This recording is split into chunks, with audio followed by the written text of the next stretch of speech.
All right, Fox News Sunday host Shannon Bream is with us now. So let's break down what Brooke was talking about here. This is where the money was found at the 11th hour. $2.5 billion for the Military Housing Fund from the One Big Beautiful Bill, $1.4 billion from Research Development Test and Evaluation Fund, and $1.4 billion from the Defense Department Procurement Account for Shipbuilding. They were able to, and J.D. Vance was saying this a couple of days ago, again, find the money to keep the active duty troops paid and their families, of course. Yeah, and that now enters into the conversation this administration is having with a couple of federal judges about, okay, if you move that money to pay the troops, why can't you move money to pay for SNAP, which hits tomorrow, and that's 42 million people across the country. We're just getting in word, you guys noted some of it, that it looks like one of the federal judges in Massachusetts is going to tell them, you got to pay this and you got to figure it out. Just a ruling now coming in apparently from a Rhode Island judge, or some indication in a hearing today. That judge will also tell this administration they have to figure out a way how to do it. And keep in mind, a lot of our military members do use SNAP. There are a lot of people who are working in this country who can't make ends meet, and they want to know how that's going to work. And this is why, take a look at these numbers, which I had not seen as starkly before. It's quite appalling. Median pay for those, this is not up there, but first year, as Brooke just reported, you sign up, you're going to get paid $25,000 a year. You stick it out for another 6 years, you might get up to $48,000. Here you go, median pay $52,000. Shannon, maybe my perspective is warped because I grew up in New York, I live in Washington, D.C. That is not enough money to live off of, especially if you are a parent.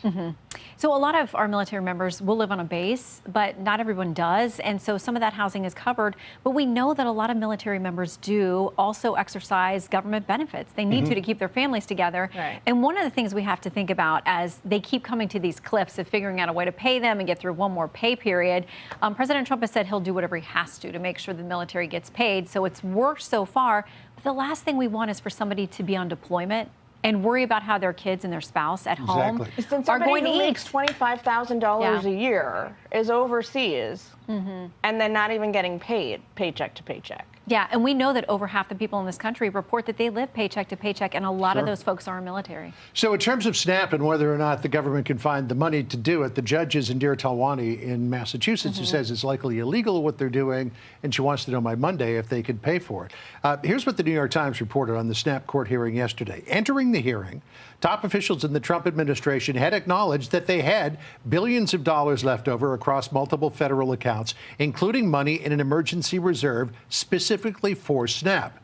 But lawyers for the Justice Department signaled that the administration could not or would not use those funds despite the looming shortfall. Can you explain that? Well, one of the arguments apparently is that some of the reserve funds for SNAP are specifically for natural disasters. We know those are going to come, and they say we don't want to deplete that because we're going to need it at some point. But they also say, despite the fact that the Trump administration did allow SNAP to remain funded during the shutdown 2018 to 2019, they say things are different this time. Different funds have been expended. There are different laws they claim tie their hands, and that Congress has got to do something to make that money movable and fungible again. They say they just can't. But the judge did not sound like she's buying it. It sounds like this judge in Rhode Island today also does not buy it. She was also saying kind of like, guys, it's the easiest thing in the world. I don't even know why we're having this conversation. I don't think anything in the government is easy these days in Washington. I expect this will be a big topic of discussion on Fox News Sunday. It will be. We're going to have the speaker with us to talk about where are the off-ramps for the shutdown. We've also got Senator Tim Scott with us and a couple more guests we hope to lock in this afternoon. All right.